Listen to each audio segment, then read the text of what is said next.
પૂર્ણ પુરુષોત્તમ ભગવાનની જય હો. આજનો દિવસ ખૂબ જ પવિત્ર અને અગત્યનો છે. આજે કમલા એકાદશી અને વ્યતિપાત બંને એકસાથે છે. કરોડો અબજો ઘણું પુણ્ય દેનાર, જેના તપ વ્રત કરવાથી, દાન પુણ્ય કરવાથી મળે છે, એવો આ એકાદશી અને વ્યતિપાતનો દિવસ છે. બધા ભક્તોને મારા ઝાઝા કરીને જય શ્રી કૃષ્ણ, જય પુરુષોત્તમ ભગવાન, જય કાંઠાગોરમાં બધા ભક્તો પર પ્રસન્ન રહે સદા તેવી પ્રાર્થના. કાંઠાગોરની વાર્તા. ભગવાન પૂર્ણ પુરુષોત્તમની કૃપાથી અમૃતમય બનેલા અધિક માસનું આગમન થતાં જ સૌ સ્ત્રી પુરુષોએ વ્રત લીધા. નદીએ નાહવા જાય, કાંઠાગોરની પૂજા કરી વાર્તા સાંભળે, પાછા ફરતી વખતે દેવ દર્શન કરે અને ઘેર આવી પુરુષોત્તમ પ્રભુના નામના જપ કરે. ચંદનપુર ગામમાં ગંગામા નામની એક ડોશી રહે. ડોશીને 2 દીકરા, બંને પરણેલા, છતાં દીકરે ડોશી જુદી રહે, વળી 2 છોકરાઓ પણ જુદા રહે. આમ ઘર એક હતું, પણ ચૂલા 3. કોઈ પ્રસંગ હોય કે વાર તહેવાર હોય ત્યારે વહુ અને સૌ સાથે મળી રમે જમે. ડોશી ધર્મ ધ્યાનમાં માનનારી, વ્રત ઉપવાસ કરે, એકટાણા કરે, નિત્ય દેવ દર્શને જાય. અધિક માસ આવ્યો એટલે ગંગામાએ તો વ્રત આદર્યા, સાથે નાની વહુએ પણ વ્રત લીધા. સાસુ વહુ એકટાણા કરે, નદીએ નાહવા જાય, કાંઠાગોરનું પૂજન કરે, વાર્તા સાંભળે અને પછી બપોરે મંદિરે કથા સાંભળવા જાય. સાસુ વહુને આવા ધર્મ કરમ કરતા જોઈ મોટી વહુ તો મોં મચકોડે. એ હતી પૈસાદારની દીકરી, લાડકોડમાં ઉછરેલી, પહેરવા ઓઢવાનાની શોખીન, ધર્મ કરમને ધતિંગ માનનારી, વળી રૂપનો અંબાર એટલે ગર્વનો પાર નહીં. એમાંય પૈસાનું અભિમાન બળ્યું, પછી દેવ દર્શન ક્યાંથી સૂજે. નાની વહુ ગરીબ મા બાપની દીકરી, ગળથૂથીમાંથી જ ધર્મના સંસ્કાર મળેલા, વળી જેટલી ભોળી એટલી કયાગરી, પારકાના દુઃખે દુઃખી થનારી. રોજ નદીએ નાહવા જાય. જ્યારે તે નાહવા જાય ત્યારે જેઠાણીની યાદ આવે. એને પણ એમ થાય કે જેઠાણી પણ આ વ્રત કરે તો એને પણ ફળ મળે. એક દિવસની વાત છે. ભોળી દેરાણી ગઈ અભિમાની જેઠાણીના ઘરે અને ભોળા ભાવે કહેવા લાગી, ભાભી રે ભાભી, પવિત્ર પુરુષોત્તમ માસ ચાલે છે, માટે ચાલો ને અમારી સાથે નદીએ નાવા. ત્યાં કાંઠાગોરનું પૂજન કરશો, અનેક ગણું ફળ આપનાર પૂર્ણ પુરુષોત્તમની વાર્તા સાંભળીશું. એ શોક તાપને હરનાર છે અને સુખ શાંતિને દેનાર છે. પછી દેવ દર્શને જઈ કથા વાર્તા સાંભળી અને પરલોકમાં લઈ જવાના પુણ્યના ભાથા બાંધીશું. આ સાંભળી જેઠાણી તો મોં મચકોડીને કહેવા લાગી, જા બાઈ જા, હું તમારા જેવી વેવલીએ નથી કે નવરીએ નથી. સાસુ વહુ કરી રાખો ધર્મ અને બાંધો પુણ્યના પોટલા. નદીએ નાહવા જાઓ છો કે પારકાની નિંદા કરવા, એ હું જાણું છું. કાંઠાગોર એના ઘરે અને હું મારા ઘરે. બાઈ, મારે તો ઘડીનીય નવરાશ નથી. મારે તો ધણી પેઢીએથી આવે, પુત્ર નિશાળેથી આવે, દીકરી સાસરેથી આવે, વહુ પિયરથી આવે. મારે તો સગાઈ ઝાઝા અને વાલાય ઝાઝા. મારે તો 32 ભોજન બનાવવાના અને 33 શાક રાંધવાના. મારે તો બાય કપાળે ટીક્કો ને કાંખમાં કિક્કો, ઝૂલતું પારણું ને ઘમ્મર વલોણું, ખતબત્તી ખીચડી ને સુવાવડી દીકરી. બાય રે બાય, તમારે કરો વ્રત અને મરો ભૂખ્યા. અભિમાની જેઠાણીના આવા વચન સાંભળીને ભોળી દેરાણીને અતિ દુઃખ થયું. પૂર્ણ પુરુષોત્તમ પ્રભુનું અપમાન એનાથી સહન ન થયું. તેથી તેની આંખોમાં જળજળિયા આવી ગયા. દેરાણી તો ગઈ ઓટલે બેસીને માળા ફેરવતા સાસુ પાસે જઈને બધી વાત કરી. ત્યારે સાસુમાં બોલ્યા, ઘરે પરે બાવે લણે. પ્રભુ જ માણસને સુખ આપે છે અને સુખ મળ્યા પછી પ્રભુને એ ભૂલી જાય છે. જેણે માનવ દેહ ધારણ કરીને પૂર્ણ પુરુષોત્તમની ભક્તિ ધારણ કરી નથી એનો જન્મારો વ્યર્થ છે. મોટી વહુ સમજે તો સારું, નહીંતર એના ભાગ્ય ફૂટેલા જ છે. કાંઠાગો રીઝે તો ધન ધાન્યનો પાર ન રહે અને ખીજે તો કોઈ નાય નહીં. આમ દિવસો વીતી રહ્યા છે. દેરાણીના દિવસ ધરમ ધ્યાનમાં જાય છે અને જેઠાણીના સાંસારિક વાસનામાં. એની પાસે ધર્મ કરવાનો વખત નથી. એને તો સગાવાલા રીઝવા જ છે. ભગવાન તો માને એના છે. કાંઠાગોર તો રીઝ્યા દેરાણી ઉપર અને સુખ સાહેબી દીધી. પછી આવ્યો પૂર્ણ પુરુષોત્તમનું અપમાન કરનારી જેઠાણીનો વારો. કાંઠાગોરના કોપનો પાર ન રહ્યો. દીધો જેઠાણીને શ્રાપ. પેઢીએથી પતિ ગાયબ થયો. નિશાળે ભણવા ગયેલ દીકરો પાછો ન આવ્યો. દીકરીના સાસરિયા કોપ્યા.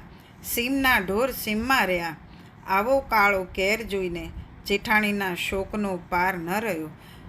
સુખમાં સોનું સાંભળે અને દુઃખમાં સાંભળે પ્રભુ. એ ન્યાય જેઠાણીના તો ગાત્ર ઢીલા થઈ ગયા. રડતી ગઈ દેરાણી પાસે. જઈને કાળા કેરની વાત કરી. દેરાણી સમજી ગઈ કે આ બધો કાંઠાગોરના કોપનો પ્રતાપ છે. પણ અભિમાની જેઠાણીને એવું કહેવાય નહીં. કહીએ તો એ તો વાડે વડ ચડું. એટલે એ તો ગઈ જેઠાણીની સાથે લઈને ચીકણી સૂંઘતા સાસુની પાસે. જેઠાણી તો લાકડીની જેમ સાસુના પગમાં પડી ગઈ. આંસુથી સાસુના ચરણ પખાળવા લાગી અને કહેવા લાગી, માડી રે માડી, મારે તો પતિ ગયો, પુત્ર ગયો, ઢોર ગયો ને ઢાંખર ગયા. સવડા નાખું તો અવળા પડે છે. માટે કંઈક માર્ગ ચીંધો, કંઈક રસ્તો બતાવો. આંગળી ચીંધ્યાનું પુણ્ય થશે. હું તો ગાય જેવી છું, તમે કહેશો તેમ કરીશ.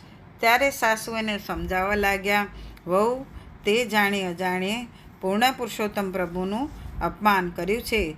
તેથી કાંઠાગોર તારા ઉપર કોપાયમાન થયા છે. તેથી તારું બધું અવળું થયું છે. માટે પુરુષોત્તમ માસનું સ્નાન કર, કાંઠાગોરને રીઝવ, ધર્મ ધ્યાન કર, કાંઠાગોરનું પૂજન કરી એને વિનવણી કર, ભૂલની ક્ષમા માગ. હે વહુ, ધર્મ થાય તો કરીએ, ન થાય તો ન કરીએ, પણ ધર્મનો અનાદર કદી ન કરીએ. ત્યારે જેઠાણી ગળગળા અવાજે એની સાસુને પૂછવા લાગી, માડી, હું તો સાવ આંધળી છું, અજ્ઞાન છું, ધર્મની વાત જાણતી નથી. અજાણતા અનાદર થયો છે. શું કરું તો કાંઠાગોર રીઝે? ત્યારે સાસુએ નિવારણ જણાવ્યું. હે વહુ, ખભે લાલ ચૂંદડી લ્યો, જમણા હાથમાં ગાયના દૂધનો કળશ લ્યો, એક થાળ લ્યો, થાળમાં અબીલ ગુલાલ લ્યો, ધૂપ દીપ લ્યો, શ્રીફળ અને સોપારી લ્યો. ગીત ગાતા ગાતા વાસ્તે ગાસ્તે કાંઠાગોરનું પૂજન કરો. કાંઠાગોર રીઝે તો અભરે ભરે. જેઠાણી તો વાસ્તે ગાસ્તે કાંઠાગોરનું પૂજન કરવા ચાલી. સાસુએ આશીર્વાદ દીધા. મંગળ ગીતો ગાતા ગાતા જેઠાણી અને દેરાણી તૈયાર થઈ ગયા અને દેરાણી જઈને પાસ પડોશની સ્ત્રીઓને આમંત્રણ આપી આવી. પછી સૌ વાસ્તે ગાસ્તે નદીના કિનારે આવ્યા. જેઠાણીની આંખોમાંથી અશ્રુ વહી રહ્યા છે. પશ્ચાતાપની અગ્નિમાં એનું હૃદય કંચન સરીખું બની રહ્યું. પૂર્ણ પુરુષોત્તમનું ધ્યાન ધરી જેઠાણીએ ભાવપૂર્વક સ્નાન કર્યું અને પોતાનાથી અજાણપણે થયેલ અપરાધની ક્ષમા માટે અંતઃકરણપૂર્વક ખૂબ આજીજી કરી. પૂજન પછી એક ધ્યાને કાંઠાગોરની વાર્તા સાંભળી, ચૂંદડી ચડાવી અને માને ખોળો પાથરી સર્વના મનોરથ સાકાર કરનાર ગૌરી માને વિનવણી કરી. હે માં, જગતનો નિયમ છે કે પુત્ર કુપુત્ર થાય, પણ માતા કુમાતા ન થાય. હું તો તમારી બાળ છું. મુજ અંધ અને અજ્ઞાનને ક્ષમાનું દાન દો. અભિમાનમાં અંધ બનીને મેં તમારી અવગણના કરી છે. હવે મારી આંખ ખુલી ગઈ છે. હે માતા, મારા ઉપર દયા કરો, દયા કરો.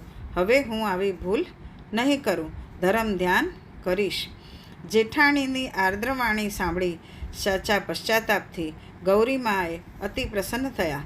જેઠાણીનો પતિ અને પુત્ર કુશળતાથી પાછા ફર્યા. દીકરીના સાસરેથી સારા સમાચાર આવ્યા. સીમમાંથી ગાયો પાછી આવી અને સૌ સારાવાના થયા. જેઠાણીએ તો તરત જ સંકલ્પ કર્યો છે, હે ગૌરીમાં, તારી કૃપાથી મને ગુમાવેલું બધું પાછું મળ્યું છે. હવે હું પુરુષોત્તમ પ્રભુ જેના અધિષ્ઠાતા છે એવા અધિક માસનું પૂર્ણ શ્રદ્ધાથી વ્રત કરીશ. વ્રતની પૂર્ણાહુતિના સમયે બ્રહ્મભોજન કરાવીશ, અન્નદાન વસ્ત્રદાન કરીશ, નિંદા કરીશ નહીં અને અસત્ય આચરીશ નહીં. મારા હું પદનો હું ત્યાગ કરીશ. જેઠાણીના આવા સંકલ્પથી દેરાણીને અપાર આનંદ થયો. મોટી વહુઓ પણ ધર્મ ધ્યાન તરફ વળી, તેથી સાસુને પણ ખૂબ સુખ થયું. એ ઘરમાં સુખ સમૃદ્ધિ છલકાવા લાગી. શ્રી પુરુષોત્તમ ભગવાને ત્યાં વાસ કર્યો અને થોડા જ સમયમાં એ ઘરની કીર્તિનો સૂર્ય પ્રખર તેજથી પ્રકાશી ઉઠ્યો. જે કોઈ પૂજે કાંઠાગોરને પાપ તેના જાય, સુખ સમૃદ્ધિ શાતા મળે, પરલોકે મોક્ષ થાય.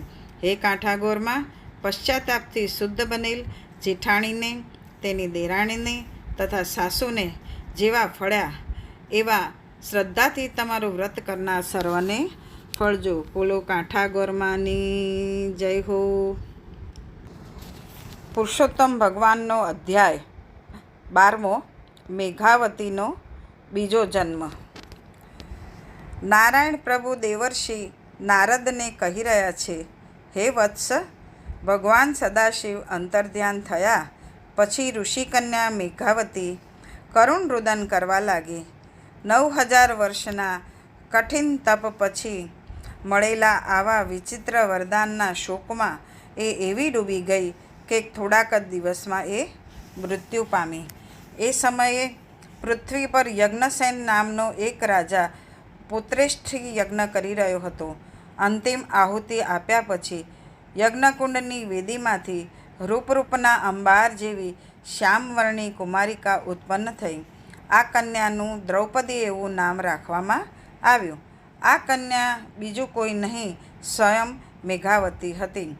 એ ઋષિ કન્યાનો આ બીજો જન્મ હતો. જ્યારે દ્રૌપદી ઉંમરલાયક થઈ ત્યારે એના પિતાએ સ્વયંવર રચ્યો. આ સ્વયંવરમાં પધારેલા સેંકડો મહાન પરાક્રમી રાજાઓને ઝાંખા પાડી દઈ અર્જુને મત્સ્યવેદ કર્યો અને દ્રૌપદીએ એને વરમાળા પહેરાવી. પરંતુ માતા કુંતાના વચનોનું પાલન કરવા માટે દ્રૌપદી 5 પાંડવની પત્ની બની. સદાશિવનું વરદાન સત્ય સિદ્ધ થયું. ત્યારબાદ હસ્તિનાપુરમાં પાંડવો જુગટું રમ્યા. યુધિષ્ઠિર પોતાનું રાજપાટ હારી ગયા. છેલ્લે દ્રૌપદીને પણ હારી ગયા. દુષ્ટ દુશાસને ભરી સભામાં દ્રૌપદીને નગ્ન કરવાનો પ્રયાસ કર્યો. ત્યારે સતી દ્રૌપદીએ આર્તનાદે ભગવાન શ્રી કૃષ્ણની સ્તુતિ કરી.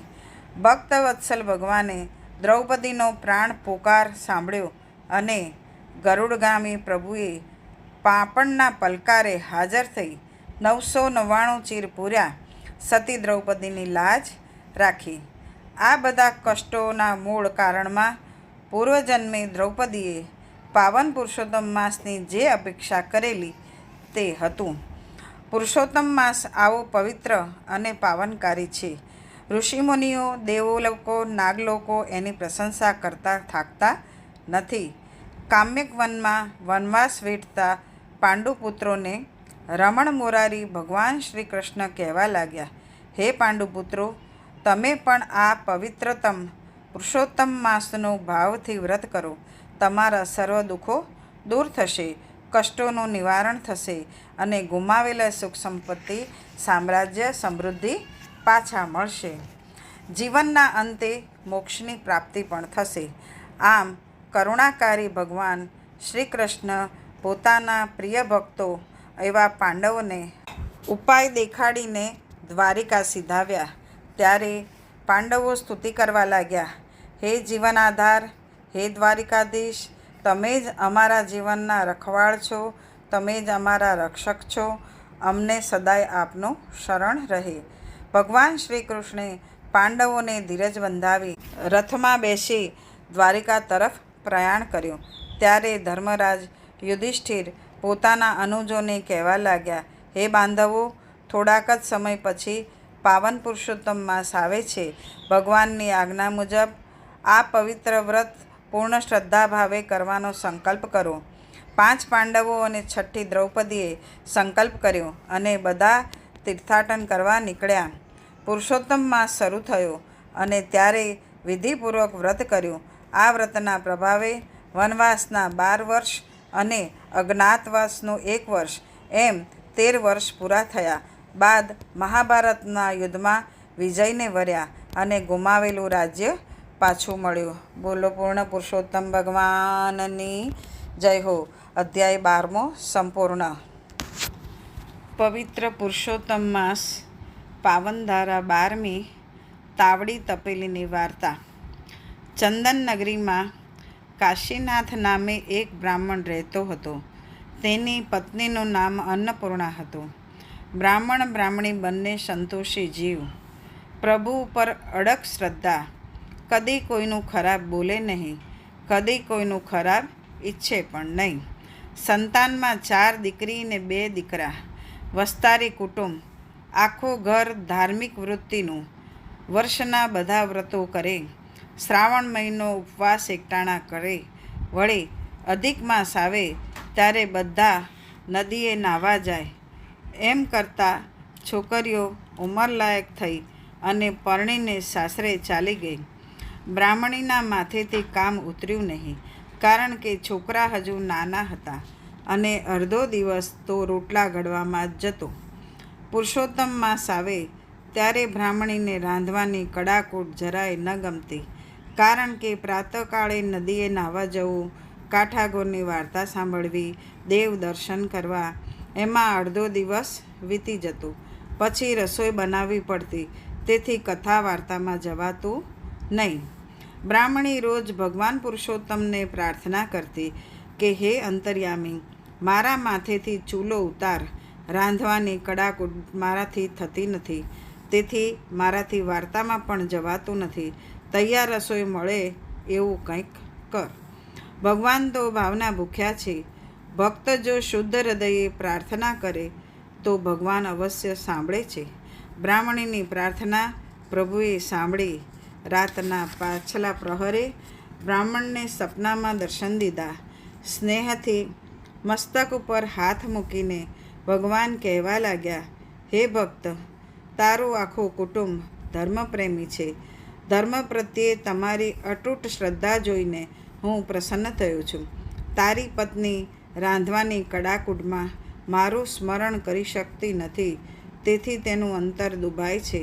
માટે હું તમને દેવતાઈ તાવડી અને તપેલી આપું છું, જે સવારે તમને મળી જશે. એ બંને વસ્તુ ઘણી ચમત્કારિક છે. તાવડીમાં તાવેથો હલાવશો તો શાક રોટલા તૈયાર થશે અને તપેલીમાં કળછી હલાવવાથી મેવા મીઠાઈ મળશે. પણ હે ભક્ત, એક વાત યાદ રાખજે, આ બંને દેવતાઈ ચીજ છે, તેથી જો તેનો દુરુપયોગ થશે તો તેના દેવતાઈ ગુણ નષ્ટ પામશે. આટલું કહીને ભગવાન તો અંતર્ધ્યાન થઈ ગયા. બ્રાહ્મણની આંખ ખુલી ગઈ. એણે પત્નીને જગાડીને બધી વાત કરી. બંને ગળગળા અવાજે પ્રભુનો ઉપકાર માનવા લાગ્યા અને સવાર સુધી પૂર્ણ પુરુષોત્તમ પ્રભુનું સ્મરણ કર્યું. એમ કરતાં સવાર પડ્યું. બ્રાહ્મણ બ્રાહ્મણી પ્રાતઃ કાર્યથી પરવારીને રસોડામાં ગયા તો જોયું, રૂપાની તાવડીને કંચનની તપેલી પડેલી હતી. બંનેની આંખમાં હર્ષના આંસુ આવી ગયા. પ્રભુના ગુણગાન ગાતા ગાતા બંને નદીએ નાહવા ગયા. આજે બ્રાહ્મણીના હરખનો પાર ન હતો. રાંધવાની કડાકૂટ મટી ગઈ હતી. એ તો નિરાંતે કાઠાગોરની વાર્તા સાંભળી, દેવ દર્શન કરી અને પાછી આવી. લઈને જ્યાં તાવડીમાં તવેથો ફેરવ્યો ત્યાં તો પૂનમના ચાંદ જેવા રોટલા તૈયાર થઈ ગયા. ગરમા ગરમ શાક પડ્યું છે. બ્રાહ્મણીએ હરખાઈને હેમની તપેલીમાં કળછી ફેરવી, ત્યાં તો 3-4 જાતની મીઠાઈઓ તૈયાર. બ્રાહ્મણ બ્રાહ્મણીના હરખનો પાર નથી. પુરુષોત્તમ પ્રભુનું વ્રત ફળ્યું છે. છોકરાઓને બોલાવી શાક રોટલા જમાડ્યા, પછી મીઠાઈ આપી. છોકરાઓ તો આવું સ્વાદિષ્ટ ભોજન ખાઈને આનંદમાં આવી ગયા. જિંદગીમાં જલ્દી આવું સ્વાદિષ્ટ ભોજન ખાધું ન હતું. વળી આટલું જલ્દી તો કદી ખાવા ન મળતું. માં દેવદર્શનથી આવીને રાંધવા બેસતી અને છેક બપોરે ખાવા મળતું. છોકરાઓને શંકા થઈ. માને પૂછવા લાગ્યા. ત્યારે બ્રાહ્મણીએ એક જ જવાબ આપ્યો કે ભગવાન પુરુષોત્તમની કૃપા છે. પછી તો રોજ સવારે વહેલા ખાવા મળે, રોજ જાત જાતની મીઠાઈ જમવા મળે. છોકરાઓને કૌતુક થયું કે માં ચૂલો તો સળગાવતી નથી, તો પછી રસોઈ કઈ રીતે થાય છે. એક દિવસ બેય છોકરાઓએ છુપાઈને જોયું તો માં તાવડીમાં રોટલા કાઢે છે અને તપેલીમાંથી મીઠાઈ કાઢે છે. બસ ખલાસ. છોકરા તો ભોળાના ભગવાન. છોકરાઓએ બીજાને જઈને વાત કરી, બીજાએ ત્રીજાને. આમ વાત ઉડતી ઉડતી નગરના રાજાએ સાંભળી. રાજાએ રાણીને વાત કરી. ચમત્કારિક તાવડી તપેલીની વાત સાંભળી રાણી વિચારવા લાગી કે આવી વસ્તુ તો મહેલમાં શોભે. રાણીએ તો હઠ પકડી કે આ બંને વસ્તુ મંગાવી આપો તો હા, નહીતર ના. રાજાએ પ્રધાનને 100 સોનામોરો આપી અને બંને વસ્તુઓ લઈ આવવા કહ્યું. પ્રધાન બ્રાહ્મણના ઘરે ગયો, બંનેની માંગણી કરી. ત્યારે બ્રાહ્મણ કહેવા લાગ્યો, રાજા રાણી તો અમારા માલિક છે, અમે એમના દાસ છીએ. માથું માંગે તો માથું પણ દઈ દઈએ, જીવ માગે તો જીવ દઈએ, પણ ભગવાન પુરુષોત્તમની પ્રસાદી છે એ અમારાથી કોઈને અપાય નહીં. જો આપીએ તો અમે પાપમાં પડીએ. પ્રધાને 100ના બદલે 1000 સોનામોર આપવાની વાત કરી, પણ બ્રાહ્મણે સ્પષ્ટ જવાબ આપી દીધો કે 1,00,000 સોનામોરો આપો તોય પણ એ વાત ન બને. પ્રધાન તો પાછો આવ્યો, રાજાને વાત કરી કે બ્રાહ્મણ એ બંને વસ્તુ આપવાની ના પાડે છે. આવો જવાબ સાંભળી રાજા રોષે ભરાણો. એક મામૂલી ભામટાને રાજાને ના પાડી. તરત જ 15 સૈનિકો મોકલ્યા અને કહ્યું કે બ્રાહ્મણ સીધી રીતે ન માને તો એને પાસેથી વસ્તુ આંચકીને લઈ આવો. સિપાઈ તો ઉઘાડી તલવારે ગયા. બ્રાહ્મણના ઘેર બ્રાહ્મણ બ્રાહ્મણી તો ડરી ગયા. સિપાઈઓનો સરદાર ગયો રસોડામાં, પણ જ્યાં તાવલીને અટક્યો ત્યાં ચોટડુક. હાથ તપેલી સાથે ચોંટી ગઈ, પગ જમીન સાથે ચોંટ્યા, ન હાલે કે ન ચાલે. આ જોઈ સિપાઈઓને પરસેવો વળી ગયો. બીજા સિપાઈઓ દોડતા દોડતા આવ્યા રાજા પાસે અને બધી વાત કરી. વાત માન્યામાં ન આવે એવી હતી. તપેલીને તાવડી લેવા જતાં એમને ચોંટતું હશે ખરું? રાજા જાતે ખાતરી કરવા બ્રાહ્મણના ઘરે ગયો.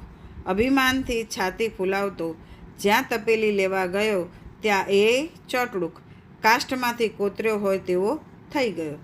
વાયુ વેગે વાત નગરમાં ફેલાઈ ગઈ. લોકોને કૌતુક થયું. ટોળે ટોળા આ ચમત્કાર જોવા બ્રાહ્મણના ઘરે આવવા લાગ્યા. જેટલા મોં એટલી વાતો થવા લાગી. રાણીને આ વાતની ખબર પડતા રાણી પણ ઉઘાડા પગે દોડી આવી. રાજાની અને સેનાપતિને આવી રીતે ચોટેલા જોઈ રાણી બધી વાત સમજી ગઈ અને બ્રાહ્મણ બ્રાહ્મણીને 2 હાથ જોડીને વિનંતી કરવા લાગી, હે ભક્તો, આ અપરાધ મારો છે. મેં જ આ 2 વસ્તુની હઠ કરી હતી, પણ હવે મને ભાન થાય છે કે પારકી વસ્તુ પર દાનત બગાડાય નહીં.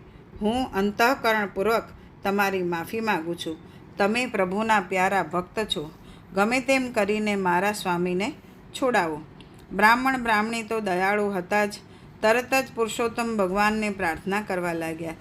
ત્યારે એક જ જવાબ સંભળાયો, હે રાજા, તારે તો પ્રજાપાલક થવું જોઈએ, એના બદલે તો પ્રજાને લૂંટવા તૈયાર થયો છે.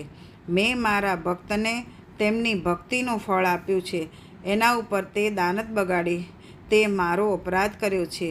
તેથી તને આ સજા મળી છે, પરંતુ તું તારો ગુનો કબૂલે છે, તેથી હું તને આ સજામાંથી મુક્ત થવાનો ઉપાય દેખાડું છું. આ બ્રાહ્મણ દંપતીને તું 1111 સોનામોર દાન આપ. આ મહિનામાં જે સ્વર્ણદાન કરે છે તેના તમામ પાપ નાશ પામે છે અને એ દોષમાંથી મુક્ત થાય છે. હે રાજા, એક વાત તું યાદ રાખજે, જે મારા ભક્તને રંજાડે છે તેના ઉપર મારો કોપ ઉતરે છે. અંતરિક્ષમાંથી આવતો અવાજ સાંભળી બધા સ્તબ્ધ થઈ ગયા. રાજાએ અંતઃકરણપૂર્વક બ્રાહ્મણ દંપતીની માફી માગી અને 1111 સોનામોર દાનમાં આપવાનો સંકલ્પ કર્યો. રાણીએ તરત જ સોનામોરો મંગાવી અને બ્રાહ્મણને દાનમાં આપી. ત્યારે રાજા અને સેનાપતિ મુક્ત થયા. સર્વત્ર ભગવાન પુરુષોત્તમ પ્રભુનો જય જયકાર થવા લાગ્યો. રાજા રાણીએ ત્યાં જ આજીવન પુરુષોત્તમ પ્રભુનું વ્રત કરવાનો સંકલ્પ કર્યો.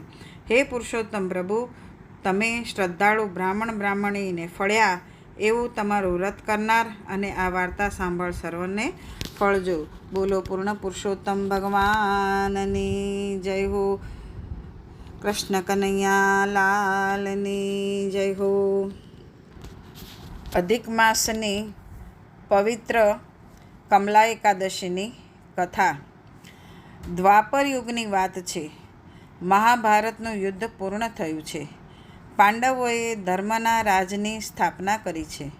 એક દિવસ યુધિષ્ઠિર મહારાજે ભગવાન શ્રી કૃષ્ણને પૂછ્યું, હે દયાનિધિ, સર્વ પાપને ભસ્મ કરનાર અને 84 લાખ જન્મમાંથી મુક્તિ અપાવનાર પવિત્ર પુરુષોત્તમ માસની એકાદશી વિશે મેં ઘણું સાંભળ્યું છે.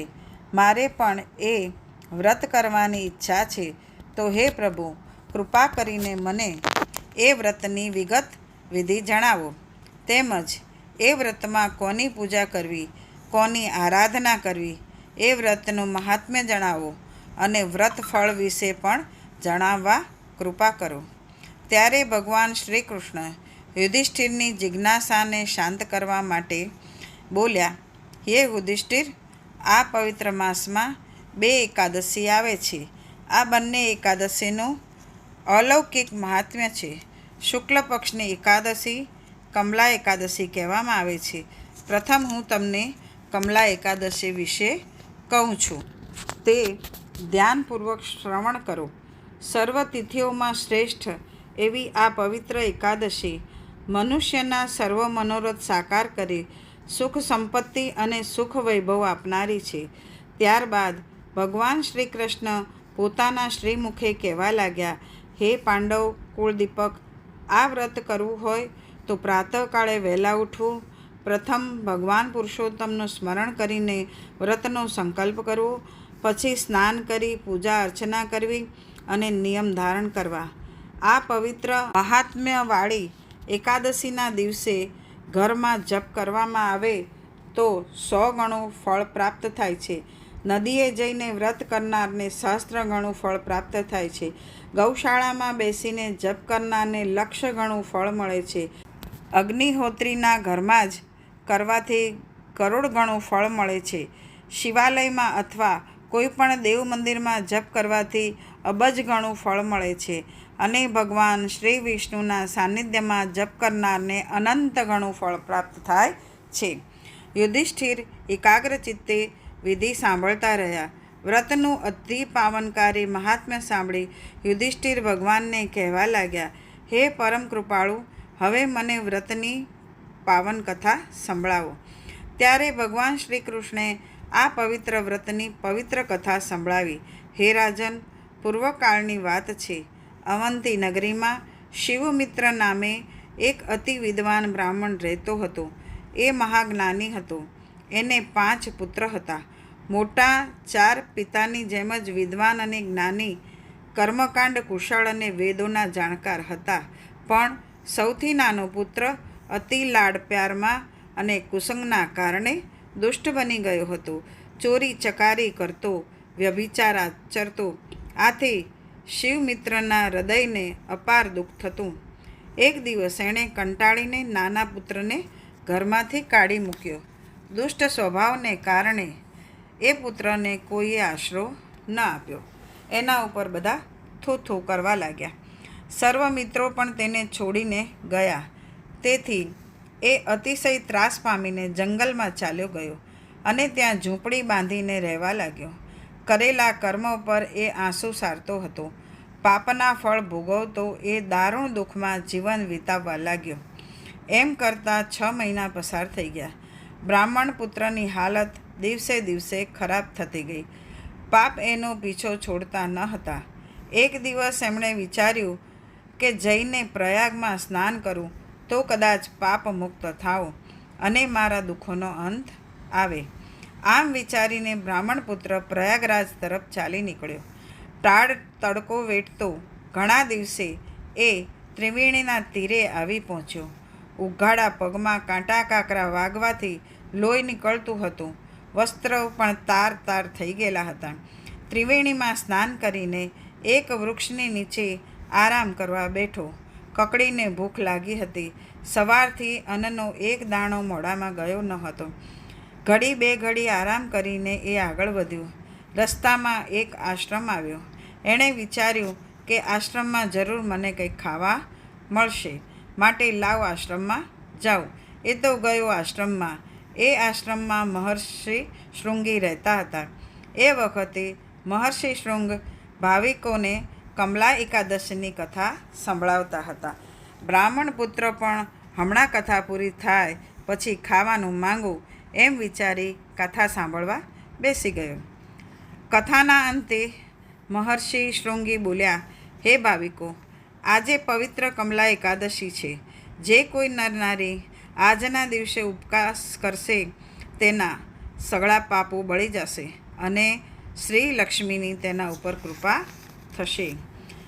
શૃંગી ઋષિના આવા વચનો સાંભળી બ્રાહ્મણ પુત્ર વિચાર કરવા લાગ્યો. આમ પણ આજ સવારથી મેં કશું ખાધું નથી, માટે લાવ હું પણ ઉપવાસ કરું. બ્રાહ્મણ પુત્ર તો એક વૃક્ષ નીચે સૂઈ ગયો. અતિશય થાકના કારણે તરત જ નિંદ્રા આવી ગઈ. મધ્યરાત્રિનો સમય થયો ત્યારે મહાલક્ષ્મી તેની પાસે આવીને કહેવા લાગ્યા, હે ભક્ત, આંખો ખોલ. તે મારું વ્રત કર્યું છે તેથી હું તારા ઉપર પ્રસન્ન થઈ છું. આવા મધુર વચન સાંભળી બ્રાહ્મણ પુત્ર તો ઝબકીને જાગી ગયો અને આંખો ચોળવા લાગ્યો. લક્ષ્મીજીના તેજથી એની આંખો અંજાઈ જતી હતી. છતાં તે નમ્ર અવાજે પૂછવા લાગ્યો, હે દેવી, તમે કોણ છો અને મારા જેવા પાપી પાસે શા માટે પધાર્યા છો? હું તો ઘણો દુષ્ટ છું. ત્યારે લક્ષ્મીજી હસીને કહેવા લાગ્યા, હે પ્રિય, કમલા એકાદશીના વ્રતના પ્રભાવે તારા સર્વ પાપનો નાશ થતાં તું પાપી મટ્ટી અને પુણ્યશાળી બન્યો છે. તને સુખ સમૃદ્ધિ આપવા હું વૈકુંઠમાંથી આવી છું અને હવે તારા વંશમાં સ્થિર થવા ઈચ્છું છું. આ ક્ષણથી જ તારા સર્વ દુઃખ દર્દનો અંત આવશે. લક્ષ્મીજીના આવા વચનો સાંભળી બ્રાહ્મણ પુત્ર ગળગળા અવાજે કહેવા લાગ્યો, હે માં, હું તો દુષ્ટ અજ્ઞાન છું. વ્રત નિયમ કંઈ જાણતો નથી. તેથી મને પવિત્ર કમલા એકાદશીની વ્રતવિધિ વિશે વિગતે જણાવો. જગત આખાનું હિત કરનારી આ વ્રત વિશે જાણવા હું ઘણો અધીર થયો છું. ત્યારે લક્ષ્મીજી પોતાના શ્રીમુખે કહેવા લાગ્યા, હે ભક્ત, આ પવિત્ર વ્રત અલૌકિક ફળ આપનારું છે. તેની ઉત્તમ પવિત્ર કલ્યાણકારી કથા સાંભળનારને મોક્ષ મળે છે. જે કોઈ ભાવિક નર નારી આ કથાનો અંતઃકરણ ભાવથી ઘડી અડધી ઘડી શ્લોક પાઠ કરે છે તે મહાપાપથી મુક્ત થાય છે. જેમ ફૂલોમાં કપાસનું ફૂલ ઉત્તમ છે, પક્ષીઓમાં ગરુડ ઉત્તમ છે, નદીઓમાં ગંગા શ્રેષ્ઠ છે, પર્વતોમાં હિમાલય શ્રેષ્ઠ છે, મહિનાઓમાં અધિક માસ શ્રેષ્ઠ છે, તેમ સર્વ તિથિઓમાં એકાદશી ઉત્તમ છે. પંડિતો, વિદ્વાનો અને જ્ઞાનીઓ એકાદશીના દિવસે લક્ષ્મીનારાયણનું પૂજન કરે છે અને જો શ્રદ્ધાપૂર્વક નારાયણનું પૂજન કરવામાં આવે તો બ્રહ્માદિક દેવતાઓને પણ તત્કાળ પ્રસન્ન થાય છે. હે પ્રિય, હળાહળ કળિયુગમાં પણ જો કોઈ નારાયણ પરાયણ થશે, હરિનું કીર્તન નિષ્કામ ભાવે કરશે અને હરિના અર્થે જાગરણ કરશે, તેનો અવતાર ધન્ય થશે અને 1,84,ના ફેરામાંથી મુક્ત થશે. હે વિપ્ર, એકાદશીના દિવસે ઉપવાસ કરે તે અલૌકિક પુણ્ય ફળ પ્રાપ્ત કરે છે. માટે શુક્લ પક્ષની કમલા એકાદશી અને કૃષ્ણ પક્ષની પરમા એકાદશીના દિવસે અવશ્ય ઉપવાસ કરવો જોઈએ. વળી વ્રતમાં કોઈ જાતનું વિઘ્ન ન આવે એટલા માટે સૂર્યનારાયણ તથા રન્નાદેને પ્રાર્થના કરવી. મનને ભક્તિના નીરથી તરબોળ રાખવું. રાત્રે પ્રભુના ભજન કીર્તન કરવા, જાગરણ કરવું અને વિષ્ણુ પુરાણ સાંભળવું. જે કોઈ ભાવિક એકાદશીની રાતે જાગરણ કરી બારસના દિવસે પ્રાતઃકાળ સ્નાન પૂજા કરી ભગવાન નારાયણના પંચામૃતથી સ્નાન કરે છે તો તેનું સ્વરૂપ દિવ્ય નારાયણ જેવું થાય છે. નારાયણ દેવને પંચામૃતથી સ્નાન કરાવ્યા પછી પ્રભુ પાસે જ્ઞાનચક્ષુની પ્રાર્થના કરવી.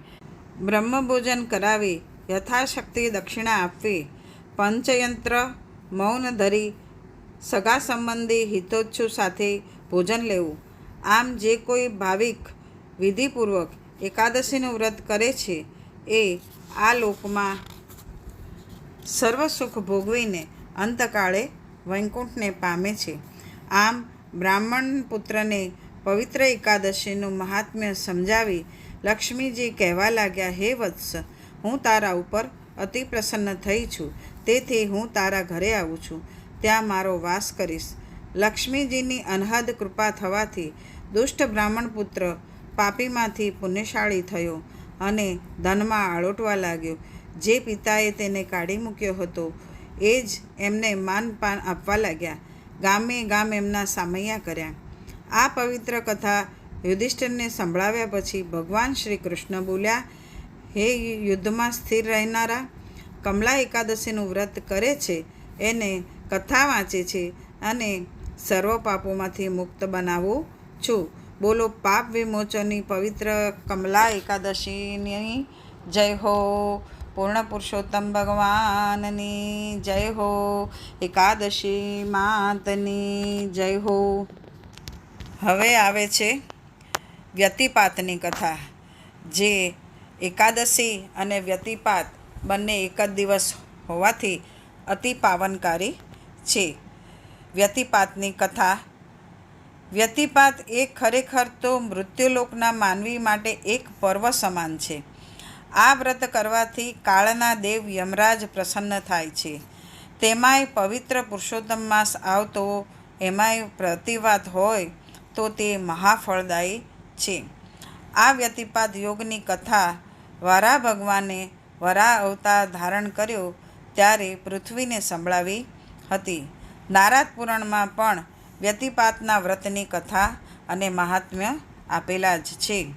પૂર્વે ચંદ્રમાની ભ્રષ્ટ બુદ્ધિ થઈ ગુરુ બૃહસ્પતિની સ્વરૂપવાન પત્ની તારામાં મોહાંધ થયેલા ચંદ્રમાએ તારાનું હરણ કર્યું.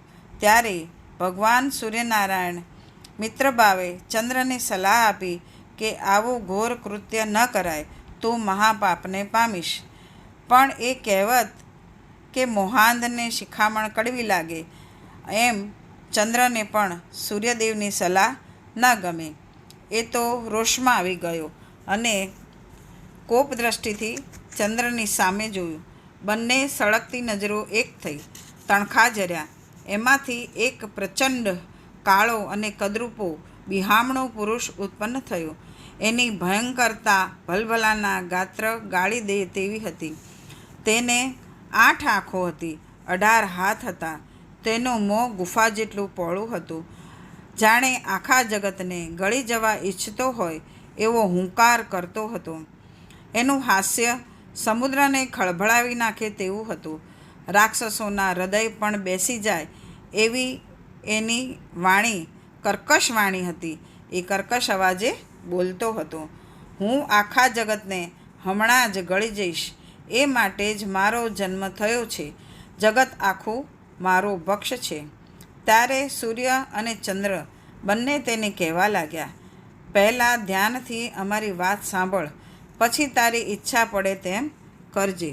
અમારા બંનેની કોપ દ્રષ્ટિ મળતા તું ઉત્પન્ન થયો છે, માટે તું વ્યતિપાતના નામે ઓળખાઈશ.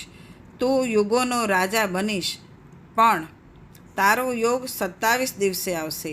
તારા સમય દરમિયાન સ્નાન, ધ્યાન, વ્રત, ત્યાગ, હોમ, હવન, દાન, પુણ્ય કરવામાં આવશે તો તેનું મહાફળ પ્રાપ્ત થશે. તારું પૂજન જે કોઈ નર કરશે તે ધનવાન, પુત્રવાન અને આયુષ્યવાન બનશે. જે નારી તારું વ્રત કરશે તેના સર્વે મનોરથ સફળ થશે અને અખંડ સૌભાગ્યવતી થશે. સૂર્ય અને ચંદ્રમાની આ વાત સાંભળી વ્યતિપાત અતિ વ્યાકુળ અવાજે બોલ્યો, એ બધું તો ઠીક છે, પણ મારા રોમે રોમમાં ક્રોધ અને ભૂખની જ્વાળા બળી રહી છે, એનું મારે શું કરવું? તારે સૂર્ય અને ચંદ્ર કહેવા લાગ્યા, ભોજનમાં તારે દાનનો ભક્ષ કરવાનો. તારા સમયકાળ દરમિયાન વ્રત કથા કરનાર ભાવિકજનો દાન ધર્મ કરે તેનાથી તારી ભૂખ તું સમાવજે. અને મૂર્ખ નરનારી વ્રત ન કરે, દાન ધર્મ ન કરે, તેના પર તું ક્રોધનો ઉકળતો ચરુ ઠાલવજે. તને દાન કરનારને તને ભોજન કરાવી તારી ક્ષુધા શાંત કરી છે એમ માની તું તેના પર પ્રસન્ન થજે. અને જેણે દાન પુણ્ય કર્યા નથી એણે તને ભૂખ્યો રાખ્યો છે એમ માનીને તું તારા કોપનું ભોજન બનાવજે. સૂર્યચંદ્રની આ વાત સાંભળી વ્યતિપાત રાજી રાજી થઈ ગયો. એમણે પોતાના જન્મદાતા સૂર્યચંદ્રને પ્રણામ કરી ત્યાંથી પ્રયાણ કર્યું. એ દિવસથી મહાફળદાયી વ્યતિપાતનું વ્રત સૌ કરે છે. વર્ષમાં 13 વ્યતિપાત પર્વમાં વ્રત કરીને 14મું વ્યતિપાત વ્રત આવે ત્યારે ઉજવણું કરવાથી વ્રતની પૂર્ણાહુતિ થાય છે. વ્રત કરનારે વ્યતિપાત પર્વના દિવસે બ્રહ્મ મુહૂર્તમાં ઉઠી સ્નાન કરી પવિત્ર થવું, પછી વ્યતિપાતની મૂર્તિનું સ્થાપન કરી વિધિપૂર્વક પૂજન કરવું અને એ દિવસે ઉપવાસ કરી વ્યતિપાતને અર્પણ કરવું. યથાશક્તિ અન્નદાન, વસ્ત્રદાન કરવું. વેદોમાં પારંગત હોય એવા સુપાત્ર બ્રાહ્મણને અન્ન, વસ્ત્ર અને સુવર્ણનું દાન કરાય તો તે અક્ષય ફળદાય છે. ફળનું દાન કરવું હોય તો શ્રીફળ, ફણસ કે ઋતુના 13 ફળ આપવા. જે કોઈ શ્રદ્ધાપૂર્વક દક્ષિણા સહિત દાન કરે છે તો તેનાથી મહાદોષ પણ દૂર થાય છે. માર્કંડેય પુરાણમાં યુધિષ્ઠિર માર્કંડ મુનિનો સંવાદ છે. એક વખત મહારાજ યુધિષ્ઠિરને જિજ્ઞાસા થતાં તેમણે માર્કંડ મુનિને પૂછ્યું, હે મહર્ષિ, યમદંડ મહાદોષ છે. કોઈ એમાંથી છૂટવા ઈચ્છે તો એમણે કયું વ્રત કરવું? ત્યારે માર્કંડ મુનિએ વ્યતિપાત વ્રતનો મહિમા સમજાવતા યુધિષ્ઠિરને કહ્યું, હે યુધિષ્ઠિર, આ વ્રત કરનારને સર્વ સુખ સમૃદ્ધિ પ્રાપ્ત થાય છે. એ લખ 84થી મુક્ત થાય છે. વળી આ વ્રત પાપને બાળનારું છે. અરે, આ વ્રતનો એટલો પ્રભાવ છે કે આ દિવસે કરેલા શુભ અશુભ કર્મ મનુષ્યના ભાગ્યને બદલી નાખે છે. માર્કંડ મુનિના આ વચનો સાંભળી યુધિષ્ઠિર પૂછવા લાગ્યા કે હે મહર્ષિ, આ પૂર્વે આ વ્રત કોણે કરેલું અને તેનું ફળ કયું પ્રાપ્ત થયું હતું તે કૃપા કરીને મને કહો.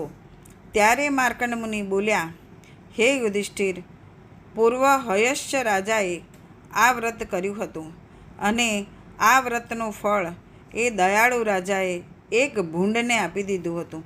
એ ભૂંડ પૂર્વજન્મે એક વૈશ્ય હતો. એ વૈશ્યનું નામ ધનલાલ હતું. એ ધનમાં ઘણો જ લુબ્ધ હતો. એટલી હદ સુધી પેટ ભરીને ભોજન પણ ન ખાય એવો હતો. ચમડી તૂટે પણ દમડી ન છૂટે. દાન ધર્મનો તો કદી વિચાર પણ ન કરતો. વ્રત ઉપવાસની તો વ્રાત આવે ત્યાં મોં બગાડતો. એ તો ફક્ત ધન એકઠું કરવા માટે જ જીવતો હતો. પૈસો મારો પરમેશ્વર ને હું પૈસાનો દાસ, એવી એની સ્થિતિ હતી. એક દિવસ વ્યતિપાતનું પર્વ આવ્યું. ધનલાલ તો જમીને તરત પેઢીએ ગયો અને ગાદી ઉપર બેઠો બેઠો આંગળીના વેઢે વ્યાજની આવક જાવક ગણવા લાગ્યો. કોની પાસેથી કેટલા પૈસા પડાવવાના અને કેટલાય વિચારો કરવા લાગ્યો. એવામાં એક બ્રાહ્મણ આવ્યો. એ 7 દિવસનો ભૂખ્યો હતો. ભૂખના દુઃખથી અતિ વ્યાકુળ થયેલો હતો. બ્રાહ્મણ કરગરીને કહેવા લાગ્યો, હે શેઠજી, આજે વ્યતિપાતનું પર્વ છે. હું 7 દિવસનો ભૂખ્યો છું. એક ટંક પેટ ભરાય એટલા લોટના પૈસા આપો તો મારી આંતરડી ઠરશે. તમને આશીર્વાદ આપશે. ઘડીક તો ધનલાલે ધ્યાન ન આપ્યું અને પાઈનો હિસાબ ગણતો હતો. વળી પાછા ધનના પૂજારી કાનના બહેરા થઈ જાય છે. પણ જ્યારે બ્રાહ્મણ વારંવાર કરગરવા લાગ્યો ત્યારે ધનલાલનો પિત્તો ફાટ્યો. બ્રાહ્મણને જેમ તેમ સંભળાવા લાગ્યો. તારો બાપ અહીં કંઈ મૂકી ગયો છે એમ કહીને અપમાન કરવા લાગ્યો. ભૂખ્યા બ્રાહ્મણને સર્વ અપમાન ગળી આજીજી કરી. હે શેઠજી, નાણું તો કમાતા મળશે. દાન પુણ્ય કરવાનું આવું ટાણું ફરી નહીં મળે. આજે પરમ પવિત્ર વ્યતિપાત પર્વ છે. આજે પાયનું દાન પણ કરનારને મહાફળ મળે છે. ભગવાનને તમને ઘણું આપ્યું છે, માટે વિશાળ હૃદય રાખો. હું 7 દિવસનો ભૂખ્યો છું. મને એક ટંકનો લોટ અપાવો તો વ્યતિપાત દેવ તમારું કલ્યાણ કરશે. ધનલોભી ધનલાલને લાગ્યું કે આ હઠીલો ભિખારી વાતોથી નહીં માને. તેથી તે ગાદી પરથી ઊભો થયો અને બ્રાહ્મણને લાતો મારવા લાગ્યો. ગળદાપાટો માર્યા ત્યારે ભૂખ્યા બ્રાહ્મણનો પ્રકોપ ફાટી નીકળ્યો. એણે જતાં જતાં ધનલાલને શ્રાપ આપ્યો. જે ધનલોભી શેઠ જે રીતે તે મારા બળતા પેટને ઠારવાને બદલે વધુ બાળ્યું છે, મારી આશા પૂરી કરવાને બદલે એમાં ઘી હોમ્યું છે, એ રીતે તારું પણ તો બળતો જ રહીશ. આવતા જન્મે એ ભૂંડ બન્યો. ભૂંડ બની નિર્જળ વનમાં બળતો ભટક્યા કરતો હતો. જ્યારે કોઈ પુણ્યશાળી આત્મા તને વ્યતિપાતનું પુણ્ય અર્પણ કરશે ત્યારે જ તારા બળતા અંગોને ટાઢક થશે. મારી કકળતી આંતરડીના આ કદુઆ છે. આમ કહીને બ્રાહ્મણ તો ચાલતો થયો. શ્રાપ સાંભળીને ધનલાલને પરસેવો વળી ગયો. ગભરાટનો પાર ન રહ્યો. એણે તો દોટ મૂકી બ્રાહ્મણના પગ પકડી લીધા અને શ્રાપ પાછો ખેંચી લેવા માટે આજીજી કરવા લાગ્યો. ત્યારે બ્રાહ્મણને દયા આવતા તે બોલ્યો, હે વણિક, મારો શ્રાપ મિથ્યા થનાર નથી. તારે ભૂંડ બનીને ભટકવું તો પડશે જ. અહોનિશ ભગવાનનું સ્મરણ કરજે. તેના લીધે તારા સર્વ પાપ દોષો દૂર થશે અને હયાશ્ચ નામે એક રાજા તને વ્યતિપાત વ્રતનું પુણ્ય અર્પણ કરશે ત્યારે તું શ્રાપમાંથી મુક્ત થઈશ. શ્રાપ આપીને બ્રાહ્મણ તો ચાલતો ગયો. એ દિવસે ગભરાટના કારણે ધનલાલનું મૃત્યુ થયું અને તે ભૂંડના દેહમાં એક નિર્જળ અરણ્યમાં ભૂખ્યો તરસ્યો ભટકવા લાગ્યો. એને પૂર્વજન્મનું જ્ઞાન હતું, તેથી બ્રાહ્મણની વાત યાદ રાખી એ ભૂખ્યો તરસ્યો ભગવાનનું સ્મરણ કરવા લાગ્યો. એક દિવસ વનમાં દવ લાગ્યું. વૃક્ષો બળવા લાગ્યા. ભૂંડ પણ દવમાં સપડાયો અને તેના સર્વે અંગો બળીને માંસના લોચા થઈ ગયા. એની પીડાનો પાર ન રહ્યો. રૂવે રૂવે કાળી બળતરા થતી હતી. વેદનાનો પાર ન હતો. છતાંય ભગવાનને તે ન ભૂલ્યો. રાત દિવસ પ્રભુને દારૂણ પીડામાંથી મુક્ત કરવા માટે પ્રાર્થના કરવા લાગ્યો. દયાળુ પ્રભુએ એની પ્રાર્થના સાંભળી. એક દિવસ હયશ્ચ રાજા શિકાર ખેલવા નિર્જળ અરણ્યમાં આવ્યા હતા. એની નજર દારૂણ પીડા સહન કરતા આ ભૂંડ ઉપર પડી. તેથી તેને દયા આવી. એ પૂછવા લાગ્યા, હે ભૂંડ, તે પૂર્વજન્મમાં એવા કયા પાપ કર્યા હતા કે જેને લીધે તું આવી દારૂણ પીડા ભોગવી રહ્યો છે? મને વાત કર, કદાચ હું તને કંઈક મદદ કરી શકું. ત્યારે ભૂંડે પૂર્વજન્મમાં પોતે કરેલા પાપની અને બ્રાહ્મણના શ્રાપની વાત કરતાં કહ્યું, હે રાજા, મારું આ દુઃખ હયશ્ચ રાજા સિવાય બીજું કોઈ ભાંગી શકે તેમ નથી. જો એ મને વ્યતિપાતનું વ્રતના ફળ આપે તો મારો મોક્ષ થાય. ત્યારે રાજો કહેવા લાગ્યા, હે વૈશ્ય, હું જ રાજા હયશ્ચ છું. મને તારા ઉપર દયા આવે છે, માટે હું તને વ્યતિપાત પર્વના કરેલા ઉપવાસ અને દાન પુણ્ય અર્પણ કરવા તૈયાર છું. આમ કહીને જ્યાં રાજાએ હાથમાં જળ લઈ સંકલ્પ કર્યો અને એ જળ ભૂંડ ઉપર છાંટ્યું કે તરત જ પૂર્વજન્મનો વૈશ્ય ભૂંડ દેહમાંથી મુક્ત થયો અને દિવ્ય રૂપ ધારણ કરીને સ્વર્ગમાં ગયો. ઇતિ શ્રી વ્યતિપાત મહાત્મ્ય સમાપ્ત. બોલો વ્યતિપાત મહાદેવની જય હો. કૃષ્ણ કનૈયા લાલની જય હો. લક્ષ્મીનારાયણ દેવની જય હો. નમઃ પાર્વતી પતે. હર હર મહાદેવ હર. રાધે રાનીની જય હો.